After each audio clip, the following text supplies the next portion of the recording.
Cada vez que visito un museo y paso por la colección de la Independencia de Colombia, me pregunto cómo vivían las personas del pasado y especialmente los jóvenes como yo.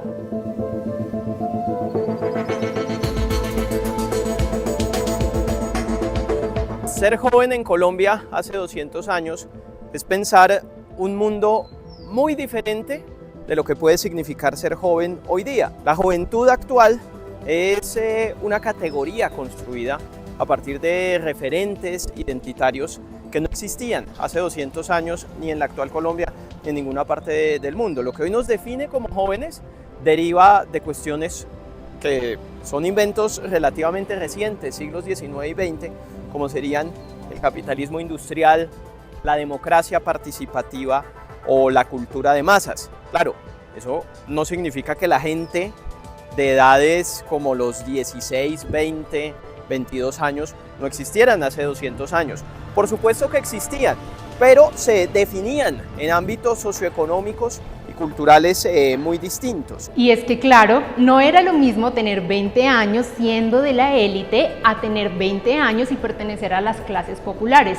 Había diferencias significativas. Cuando hablamos de los jóvenes y las jóvenes hace 200 años, pues nos encontramos con qué tipo de personajes estamos hablando, porque podemos hablar de los estudiantes del Colegio del Rosario, la servidumbre que ellos llevan también cuando llegan a Bogotá a estudiar, entre ellos sus pajes mestizos o de orígenes populares que también están recibiendo lecciones en la universidad. Podemos estar hablando de mujeres que se vinculan a la economía minera, a la economía campesina como vendedoras en la plaza de mercado, a los sectores artesanales ya como aprendices en las tiendas o en las chicherías. Tenemos una manera muy heterogénea de asumir diferentes roles en la vida económica y cultural de la actual Colombia hace 200 años. Estos grupos tan heterogéneos, pues podemos decir que participan en ámbitos muy diversos de la vida pública. El estudiantado, pues obviamente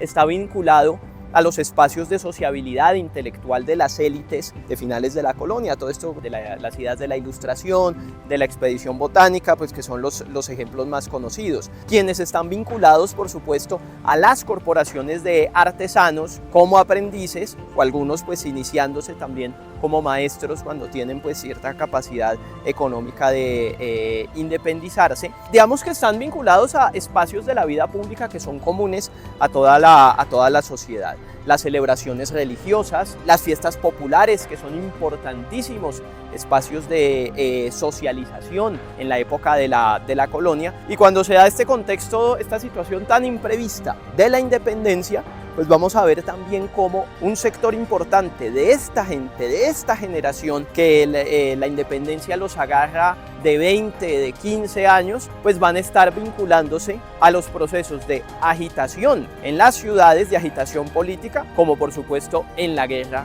como combatientes. Durante este periodo histórico, los jóvenes desempeñaron un papel crucial, siendo en parte responsables de toda la agitación social. Antes de que se procese a Nariño por la traducción de los derechos del hombre, ya hay un escándalo en Santa Fe de Bogotá de jóvenes del Colegio del Rosario que están conspirando contra las autoridades coloniales y están repartiendo clandestinamente pasquines con comunicados y textos literarios pues satíricos contra las autoridades coloniales. En el contexto de la instalación de las juntas de gobierno también pues vamos a ver perfectamente cómo es importante ese papel de estos jóvenes con jóvenes de los sectores populares integrados entre sí en la agitación política.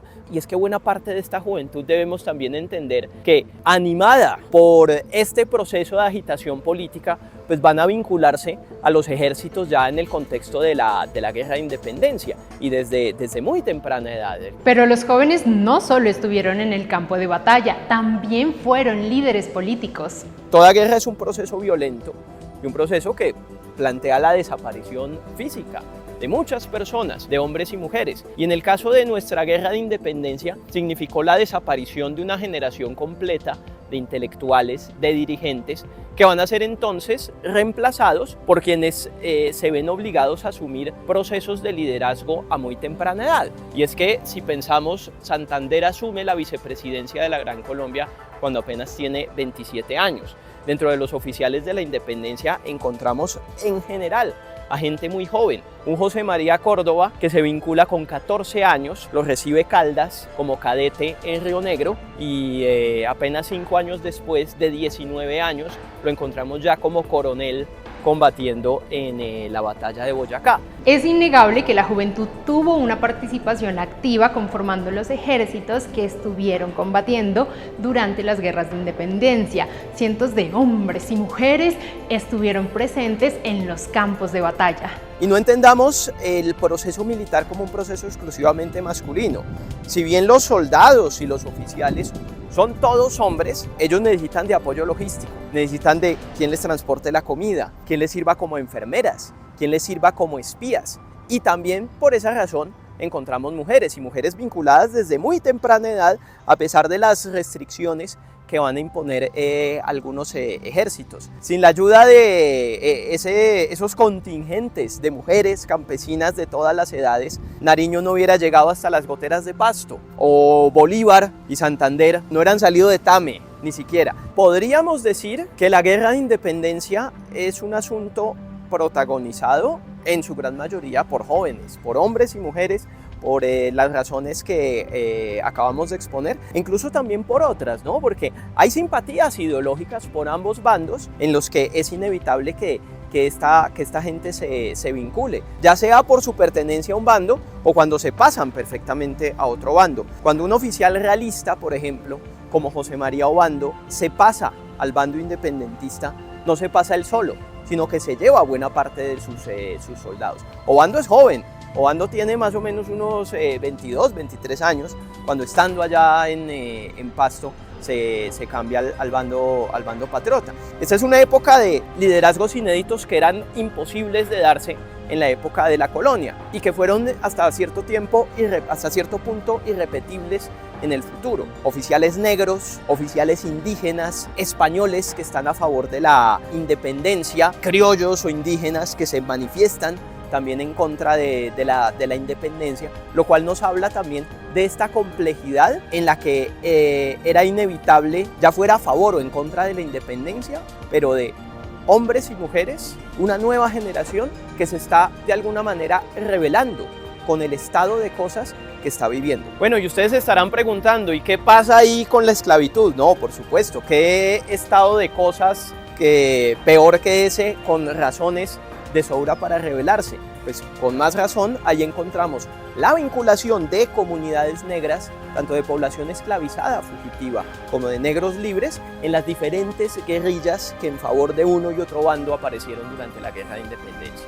Además de los próceres de la patria a quienes se les han construido monumentos y estatuas para reafirmar la historia oficial, hay otros personajes que vale la pena traer al presente, algunos de ellos jóvenes. A mi juicio hay dos jóvenes de esa vida tan compleja de hace 2 siglos que me resultan fascinantes. Uno es José María Espinosa. José María Espinosa es alguien que a los más o menos 14, 15 años se vincula como soldado a las tropas de Nariño, luego va a ser abanderado de Nariño en la campaña de Pasto y es a él a quien le debemos buena parte de esas descripciones muy ricas de lo que era la cotidianidad y sobre todo aterrizar ese relato tan heroico y tan de bronce que a veces tenemos de la Guerra de Independencia y donde se nos habla de el desorden con el que se combatía, los excesos que muchas veces ellos mismos cometían y una serie de anécdotas que dan espacio también para el humor, al humor negro sobre todo. Y en cuanto a mujeres, es mucho más difícil rastrearlas, pero me quedaría yo con un personaje también interesantísimo, del que no conocemos directamente su testimonio, pero sí el de terceros. Se llama María Josefa Canelones. Ella es una mujer campesina, posiblemente del llano, que le brinda ese apoyo logístico a las tropas del Ejército Libertador, los acompaña hasta el páramo de Pisba, pero se tiene que quedar ahí en el páramo y regresarse porque tiene la particularidad de estar embarazada y de que su parto tiene que ser atendido allí mismo por los soldados del batallón Rifles, tan recordado por ese tipo de episodios virtuosos como también por otros episodios terribles como sería la Navidad Negra de Pasto. En su honor, el Hospital Materno Infantil de Tunja lleva su nombre, María Josefa Canelones. Para conocer más sobre este tema, los invitamos a navegar en www.radionica.rocks, donde podrán encontrar el artículo ¿Cómo ir a ser joven durante la independencia de Colombia? Recuerden que juntos podemos pensar en voz alta, por eso les invitamos a que acá abajo en los comentarios nos cuenten cómo se imaginan su vida si hubiesen sido parte de la juventud que vivió la independencia de Colombia. ¡Los leemos!